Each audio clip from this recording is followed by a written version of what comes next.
दिल्ली के मुख्यमंत्री अरविंद केजरीवाल 40 दिन तिहाड़ में गुजारे, बाहर चुनाव प्रचार वो कर रहे हैं। वो ये कह रहे हैं कि मतलब वो इकोसिस्टम या वो खुद इसको अपनी जीत बता रहे हैं, जैसे घोटाला हुआ नहीं। वो कह रहे हैं कि मुझे चुनाव जिताओगे तो मैं जेल नहीं जाऊंगा और रिज़ाइन बिल्कुल नहीं करूंगा, ये सब प्लॉट था मेरे अगेंस्ट। वो कह रहे हैं कि ये बेल है, मेरी जीत है। इसको आप किस तरह से देखते हैं सर? ऐसा है कि मैं व्यक्तिगत उनका जो मामला चल रहा है उस पर कोई भी टिप्पणी करूं उचित नहीं है, क्योंकि अभी मामला कोर्ट में है। मेरी चिंता कोई व्यक्ति नहीं है। मैं तो अदालत ने क्या कहा उसके पर अगर ध्यान केंद्रित करूं तो शराब घोटाले में हाईकोर्ट की टिप्पणी क्या है, हाईकोर्ट ने क्या कहा है, मैं उसको तो मानूंगा। एजेंसी ने क्या किया है छोड़ो, किसी बीजेपी स्पोक्स पर्सन ने क्या कहा है वो छोड़ो, वो स्वयं क्या कहते हैं वो छोड़ो। कम से कम हाई कोर्ट ने शराब घोटाले के लेके बारे में जो कहा है और बहुत ही कड़ी टिप्पणी की है। अब चिंता का विषय ये है देश में, और जो गंभीर है, कि सार्वजनिक जीवन में कोई जिम्मेवारी नहीं रहेगी, अपनी खुद की बातों पर भी कोई कमिटमेंट नहीं रहेगा। सार्वजनिक जीवन में एक जमाना था, स्कूल में कोई बच्चा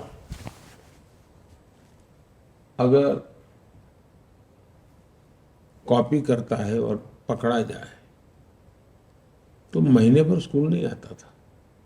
उसके माँ बाप भी शर्माते थे, यार मेरा बेटा एग्जाम में कॉपी करने में पकड़ा गया था।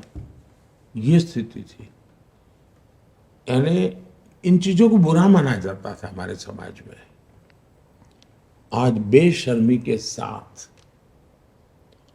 सजा जिनको हो चुकी है, जिन पर गंभीर आरोप लगे हैं, उनको कंधे पे लेकर के आप सार्वजनिक रूप से नाच रहे हो, ये जो पतन हुआ है वो चिंता का विषय है। मुझे कोई पर्सन से लेना देना नहीं है। अगर ये हुआ तो भ्रष्टाचार की होता क्या, पहले जमाने में डाकू होते थे, महिमा मंडन होता था उनका, वो डकैती करते थे, महिमा मंडन होता था समाज में। अखबारों में भी मैं जो पहले के जमाने में 2-2 पेज स्टोरी, कवर स्टोरी मिलती थी उनको कि ऐसा ऐसा उसका तो जीवन ऐसा, वो तो ऐसा कर सकता है, और वो बड़े बन जाते थे।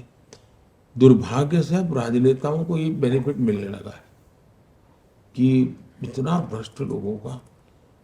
मैं तो हैरान हूं कि कोई अखबार वाला किसी भ्रष्ट व्यक्ति का इंटरव्यू लेने जाए।